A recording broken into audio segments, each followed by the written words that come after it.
until we solve the problem of the origin of the electricity, there will be a big question mark about the electric cars, and this is the thing which the producers should take into account.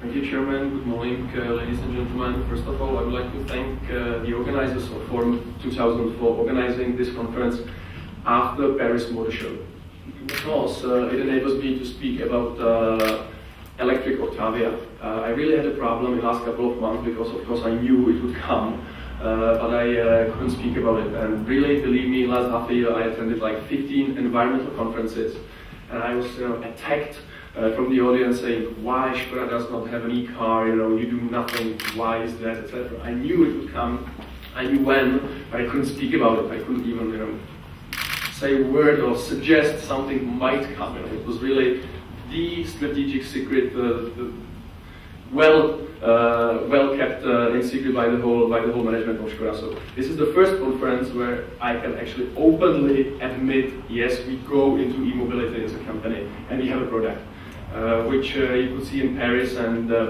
I don't know whether you will agree or not with me, but it's a pretty good car, and it had a great parameters even for an e-car. So thanks again. I really appreciate it. One very brief point to Frederick Spitzer. We started this debate very recently about the e-cars and the green direction of Skoda cars. Be very careful.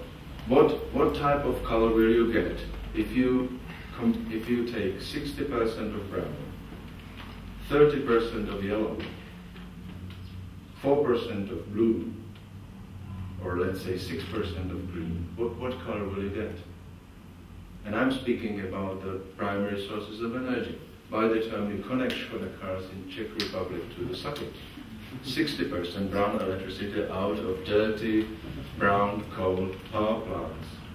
High content of solid particles, cancer, 2 years lower average age in Northwest Bohemia,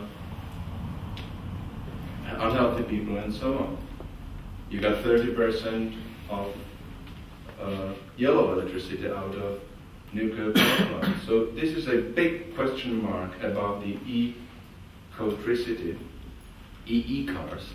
And until we solve the problem of the origin of the electricity, there will be a big question mark about the electric cars, and this is the thing which the producers should take into account, because they have to cooperate with the traders who support them with the green electricity. Otherwise, it will be a big failure, bigger than the investments into the direct electric heating in the 90s. If only car makers decided to promote ecological cars, and if they decided to persuade the customers that they should buy it, it would be nice, it's happening, but it's not enough. That's our experience from the last couple of years. The governments need to play their role, and I must say that following today's debate, it's quite interesting for me, because I listen to ex-politicians, people from the European Union, and makes me wonder how easy it is for customers to get persuaded that ecological cars are the right ones to buy.